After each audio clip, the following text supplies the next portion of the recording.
Memang kalau kita dalam situasi rukun damai, kita baru bisa membangun. Ya, Kalau kita tidak ada modal rukun dan damai, susah. ya, Bagaimana ya. kita membangun bangsa dan negara ini?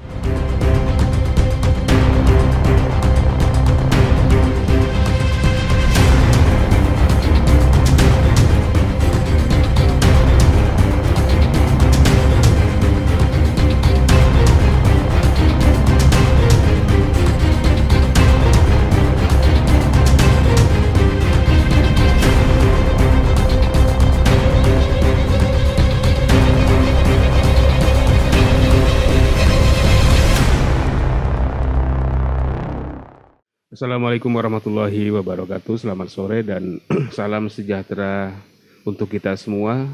Kembali lagi dengan dialog kerukunan bersama tokoh agama yang merupakan kerjasama antara Forum Kerukunan Umat Beragama Provinsi Kalimantan Barat, IAIN Pontianak, dan Kantor Agama Wilayah Kalimantan Barat. Sebelum itu saya ingin menyapa dulu sahabat-sahabat kerukunan di Kalimantan Barat dan seluruh pengurus dan anggota FKUB, provinsi dan 14 kabupaten kota. Pada kali ini kita akan melanjutkan diskusi bersama tokoh agama. Kebetulan pada kali ini hadir bersama kita di tengah-tengah kita Pak Pendeta. Nanti Bapak kenalan sendiri deh Pak ya. Ya, okay. Biar lebih ini ya. Ya, baik. Bapak nanti Pak Kur, saya manggilnya Pak Kur.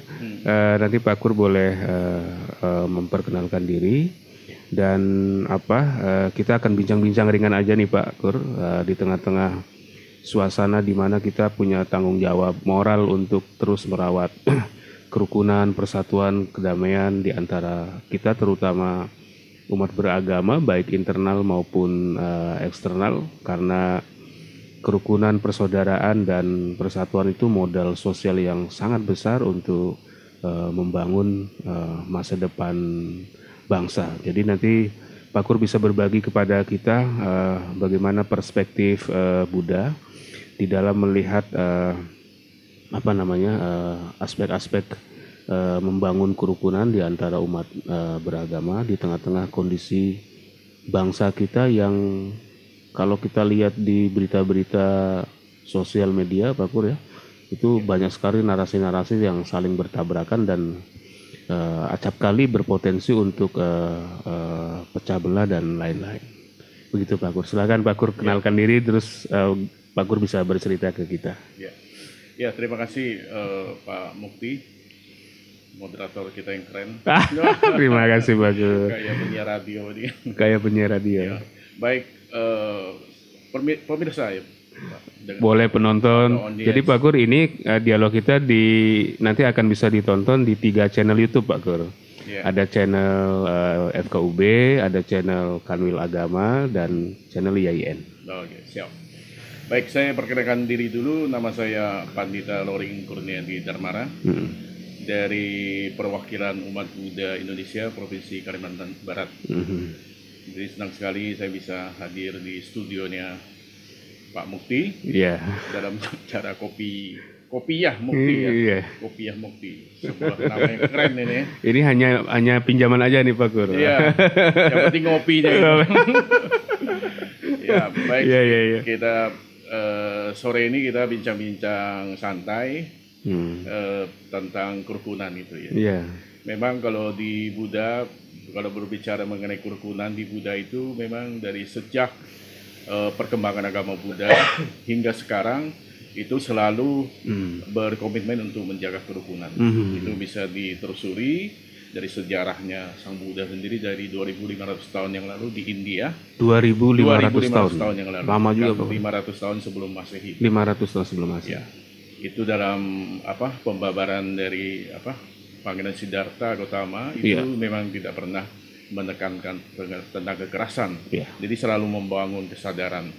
Nah, spirit itulah yang terus terus dibawa oleh ajaran Buddha itu sendiri. Dan dalam perkembangannya setelah Sang Buddha moksha, kemudian agama Buddha itu berkembang melalui jalur utara dan selatan ke Jepang, Korea, Cina dan sebagainya, kemudian ke jalur selatan itu termasuk ke Indonesia. Ya, ya.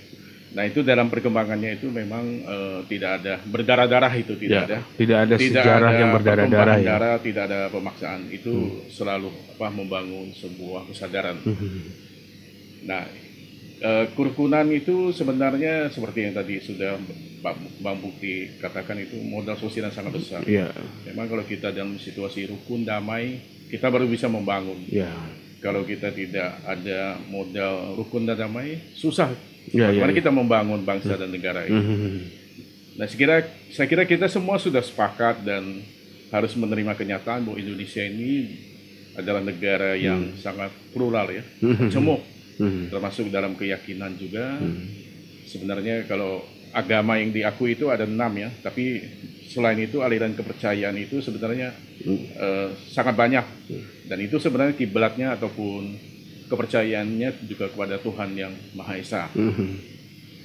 Nah, kalau kerukunan memang secara internal itu juga kami melihat kadang susah rukun juga. Ya. Ini saya bicara mengenai di internal Buddha itu sendiri ya.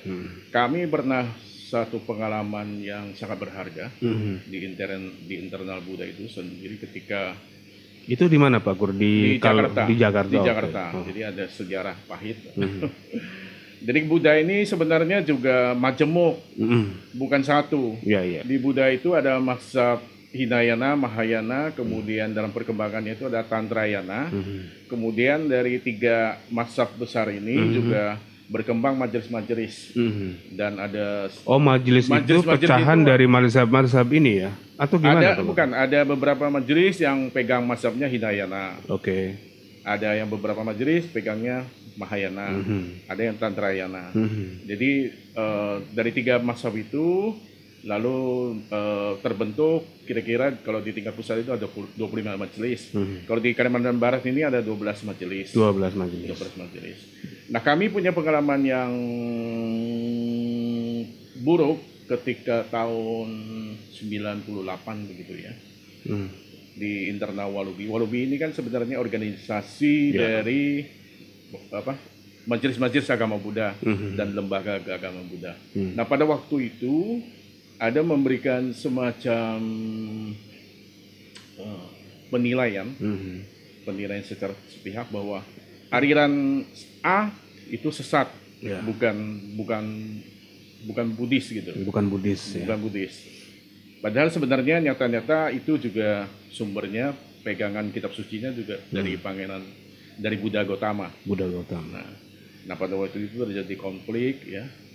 Memang konfliknya itu tidak sampai secara fisik ya, tapi secara organisasi dan sebagainya dikeluarkan secara sepihak yang dianggap bukan Buddhis itu.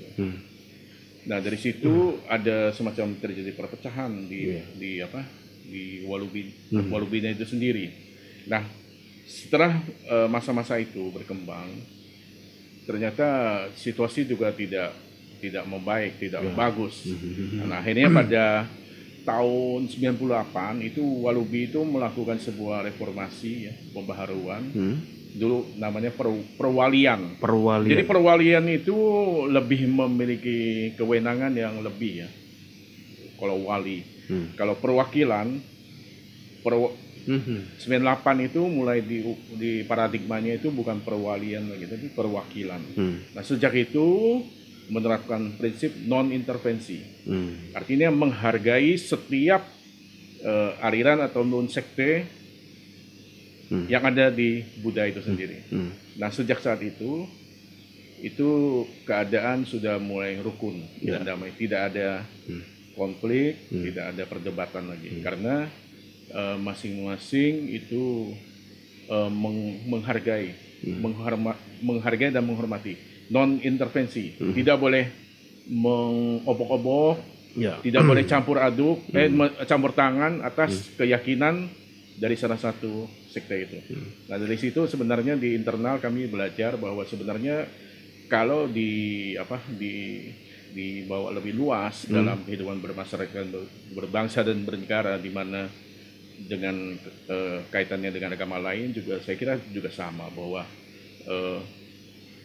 sikap untuk menghargai, menghormati, toleransi itu sangat penting. Ya. Pak Akur, ini kembali ke topik kerukunan. Sebenarnya kan kalau kita lihat dari aneka mazhab yang muncul di Buddha dan kemudian banyak sekali majelis-majelis itu, kalau berkaitan dengan ajaran Buddha Gautama gitu ya, itu sebenarnya apa sih Pak Akur yang paling inti soal bagaimana kerukunan itu dibangun kalau kita merujuk kepada ajaran inti Buddha Gautama? Ya.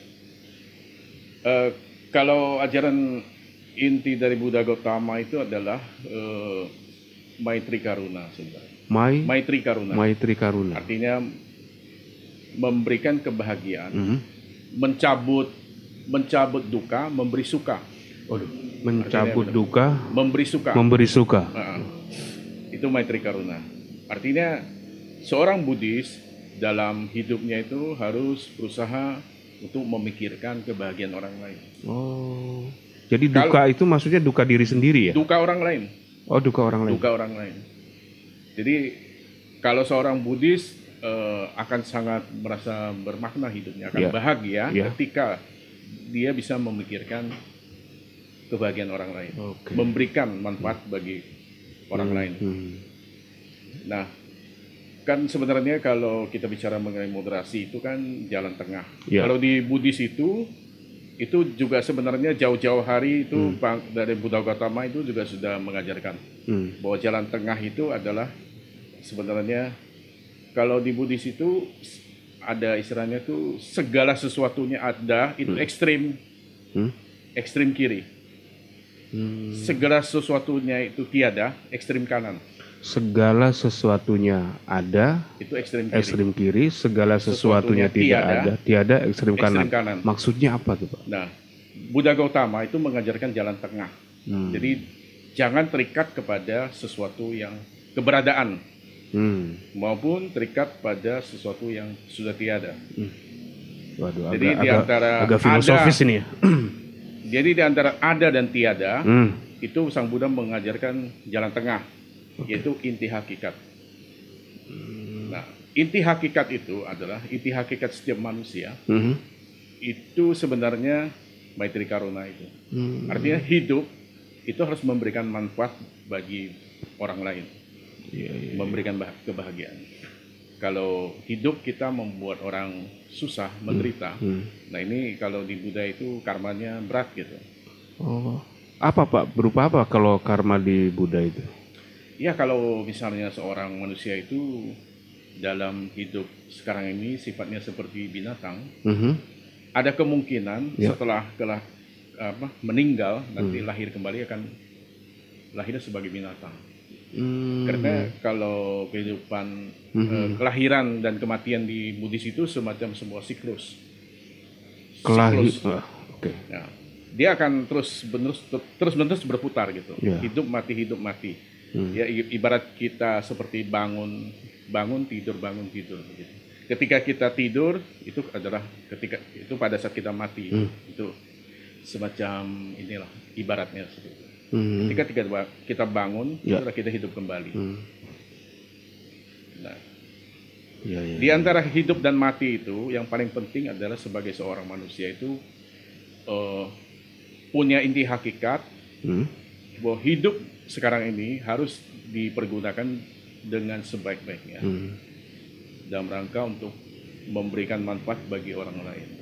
Menjadi orang yang berguna istilahnya kalau di dalam bahasa. Bahasa umumnya bahasa umumnya, orang yang berguna aja. Jangan menjadi hidup membuat orang susah, menderita, itu berat itu. Seseorang bisa dikatakan berguna kalau dia sudah memberikan manfaat bagi banyak orang atau bagi orang lain baik secara ilmunya, secara ilmu, secara sosial, secara ekonomi, aspek lah ya. Kan kita bisa lihat sendiri ketika ada orang, misalnya kalau orang yang banyak jasanya ataupun banyak sudah memberikan banyak derma. Kalau ketika meninggal kan banyak sekali orang yang menangis ini, merasa kehilangan. Nah, ini kan sebenarnya sesuatu yang adil. Iya. Kalau orang dalam selama hidupnya itu lebih banyak membuat orang susah hidupnya. Dia mati pun orang pun akan sumpah serapah sama dia. Nah, rasain kamu, syukur kamu. Syukurin lo gitu. kan gini Pak Gur, itu kan secara teologis tuh semua indah ya. Katolik, Kristen, Hindu, Islam sekalipun itu kan kalau kita bicara secara normatif atau secara teologis itu kan semua menjadi ideal ya, kira-kira gitu. Nah problemnya adalah ketika kita masuk dalam dunia nyata, dalam dunia yang real itu kan tidak mudah mentransformasikan antara nilai-nilai ajaran yang bersifat teologis ke dalam ranah yang lebih konkret ya, yang lebih sosial, yang lebih nyata, yang lebih historis ya. Nah faktanya kalau kita lihat fenomena sosial itu konflik-konflik atau orang yang intoleran, orang bahkan bisa menjadi radikal gitu. Itu kira-kira dari perspektif Buddha fenomena ini sebenarnya penyebabnya faktor keagamankah atau memang ada faktor-faktor lain yang memicu sehingga orang menjadi intoleran, menjadi radikal dan lain-lain, ke kiri, ke kanan, tidak menjadi tengah tadi itu. Iya. Sebenarnya itu berawal dari sebenarnya yang paling dasar itu dari keluarga. Oh, keluarga ya. Keluarga. Jadi kita bisa lihat apakah di keluarga itu dari sejak kecil ya sudah mengajarkan tentang toleransi, bagaimana melihat perbedaan, bagaimana bergaul dengan orang-orang yang berbeda.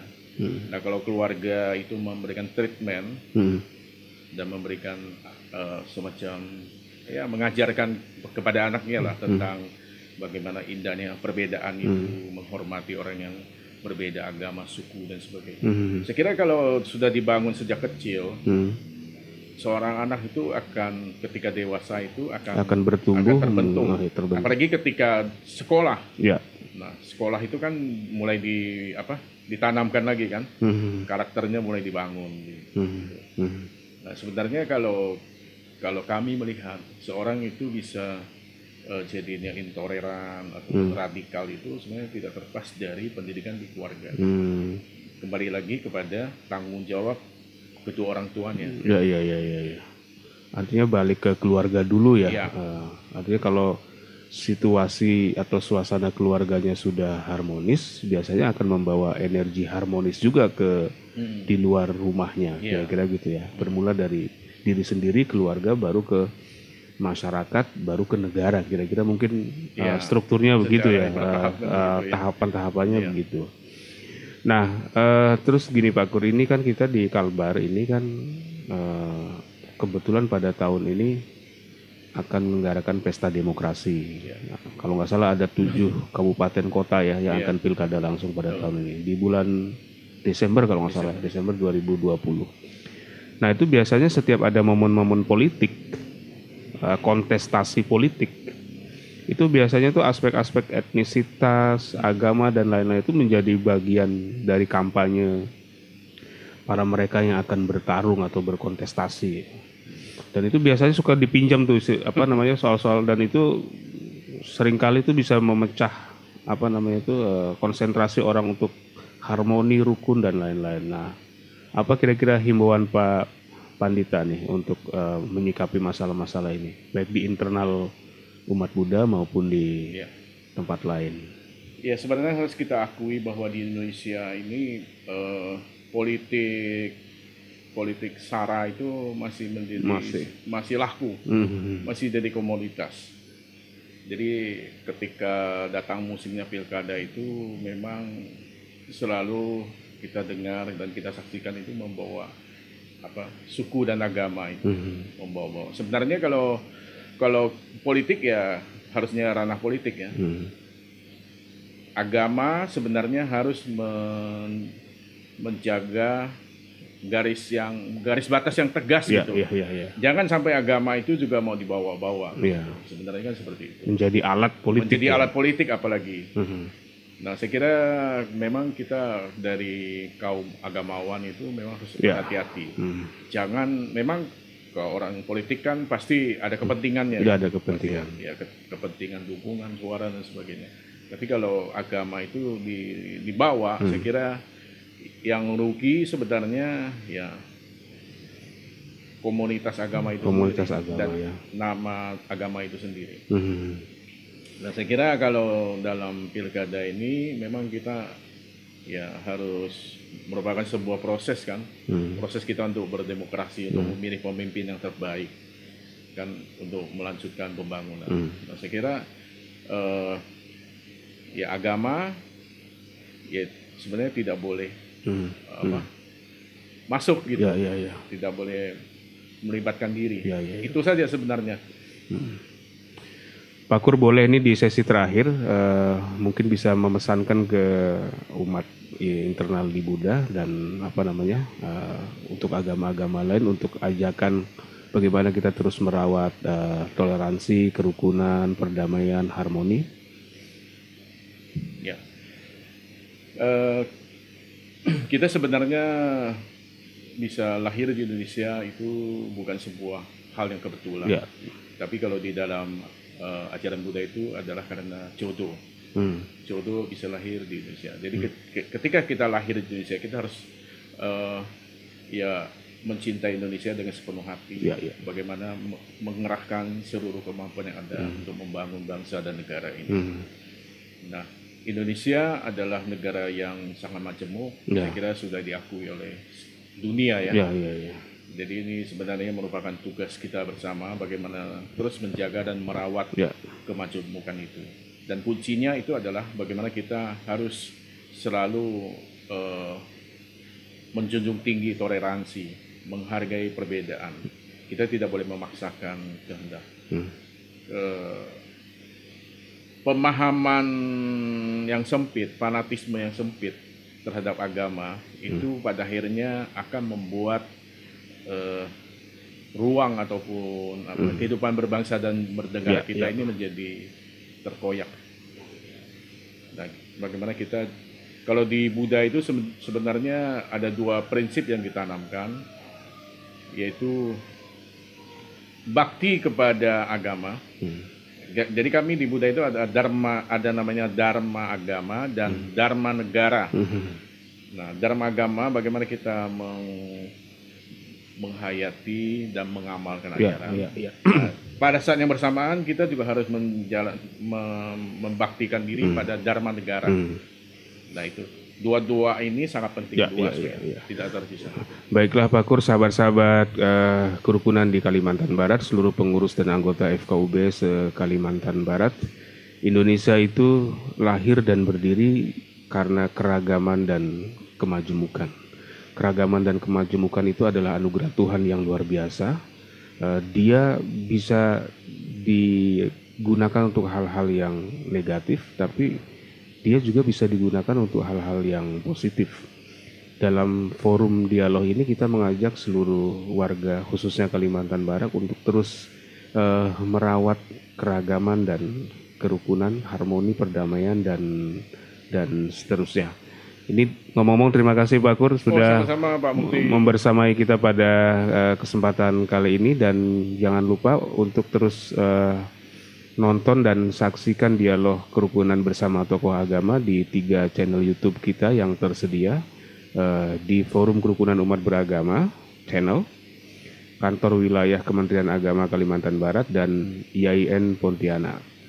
Saksikan terus dan sampai jumpa pada diskusi-diskusi yang akan datang. Terima kasih. Mohon pamit. Assalamualaikum warahmatullahi wabarakatuh. Selamat sore dan salam sejahtera.